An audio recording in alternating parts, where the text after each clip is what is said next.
Hello, my name is Ali Abdulemam. I am from Bahrain. I'll be talking about how the regime of Bahrain is attacking the journalism. But before that, I will just try to mention to you two names, Nabil Rajab and Saeed Jamil Kadhim, who are in prison right now because of a tweet they tweeted about, criticizing the regime of Bahrain.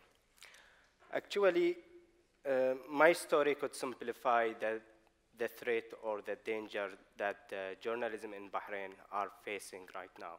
So I will talk shortly about my own experience. And most of it, if it's not all of it, apply in all journalism in Bahrain.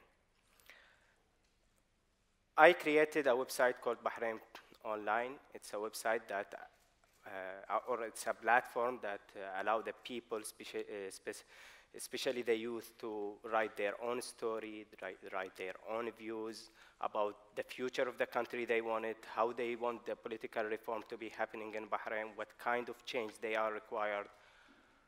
That was in 1998, and it was censorship since that. The government of Bahrain or the authorities didn't like that there are another voice talking in different direction than what they want. So they start to censor or to block it since 2002. We try to bypass the proxy. We try to, the people themselves in Bahrain try to get into the site. It was reaching more than 200,000 hits per day. If you put in your mind that the population of Bahrain is 700,000, that makes the Bahrain Online #1. It's the most wanted site and most visited site. Okay, so the censorship didn't work with us. They start to treat us with their writers in the newspaper. They were asking the government to take us to the public prosecution or to the court. Well, that didn't stop us. Then they arrested me first time in 2005. They charged me with 5 charges. 3 of them is insulting the king. Because of the international community pressure, especially the NGOs, I've been released, but the charge didn't been dropped. So we continue our work to provide the information for the people until 2010 when they arrest me again with the same charges that I'm insulting the king and broadcasting hate speech, sectarian, blah, blah, blah. But when they arrested me in 2010, I've been subjected to torture. They beated me severely. They threatening me with my wife. They threatening me with my family. They will fire my brother.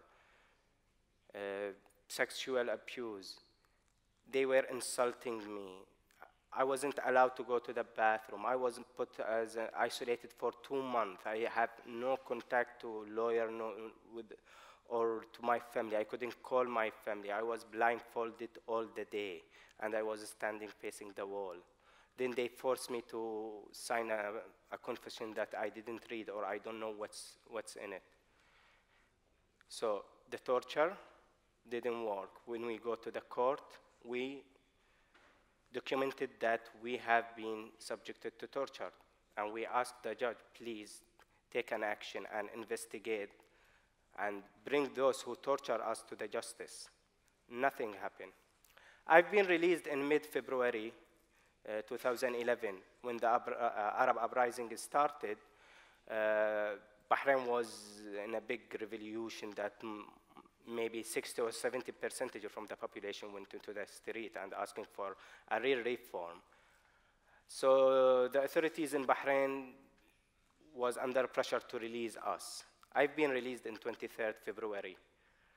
But less than 3 weeks when the Saudi army invaded Bahrain, they raided my house again.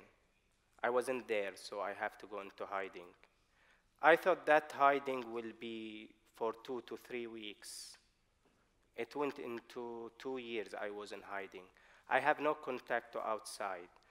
Only one person, the one who was bringing me the food and taking care of me for the next 2 years, from 2011 until 2013. He was the point of contact between me and the outside world. Until I managed to flee the country. Now I'm based in London. Okay, now I'm out of their hand. They cannot torture me. They cannot imprison me. They have other weapons to use it. They revoked my citizenship 2 months ago.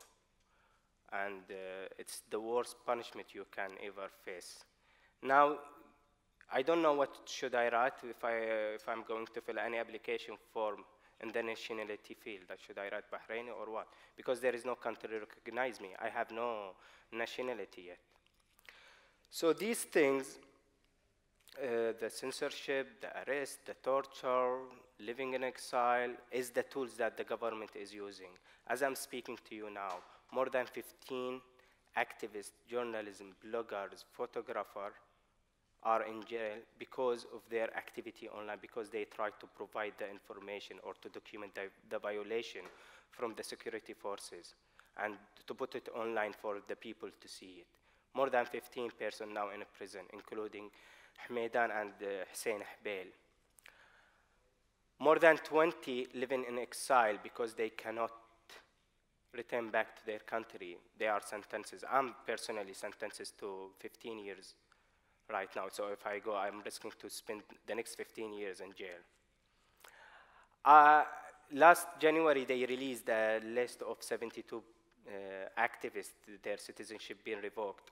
5 of them are writers, journalism, and bloggers or activists. All of these 5 are living in exile. Why is that? Why the authorities of Bahrain are afraid from journalism? It's as simple as this. Bahrain is an absolute dictatorship. If you allow the freedom of expression, if you allow the freedom press, it will expose the corruption. It will expose the discrimination happening there. They don't want anybody to talk in different direction than what they want, what they are doing. If you are exposing that there is an island with 50,000, it can have 50,000 houses to solve the housing problem in Bahrain, is owned by the king, and there is nothing in that island except his palace, and they censor the Google Earth because of the image we posted on the internet, you will understand the mentality of this regime. Again, the freedom of press or freedom of expression will illuminate the people to know that there are something really or terribly wrong in this country, and it needs to be fixed.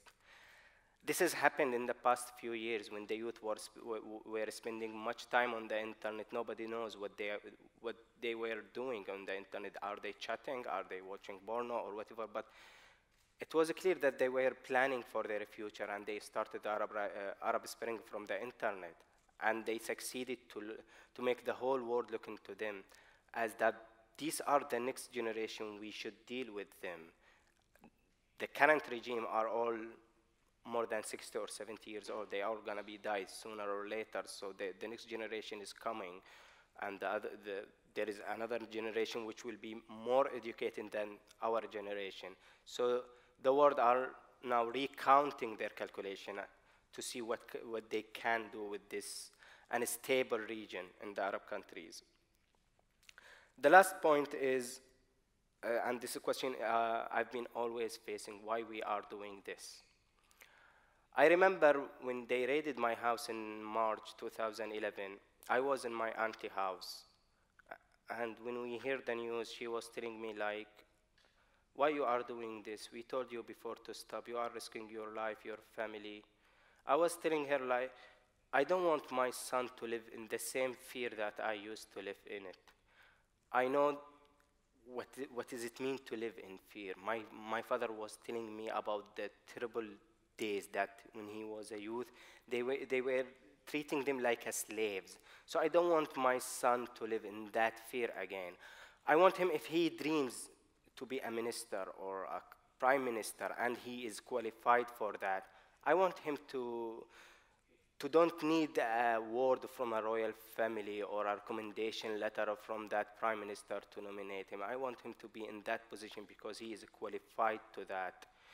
So I want a better future for my country. And I believe that will start when we allow the people to express themselves freely and to have a real freedom of expression in our countries. Thank you.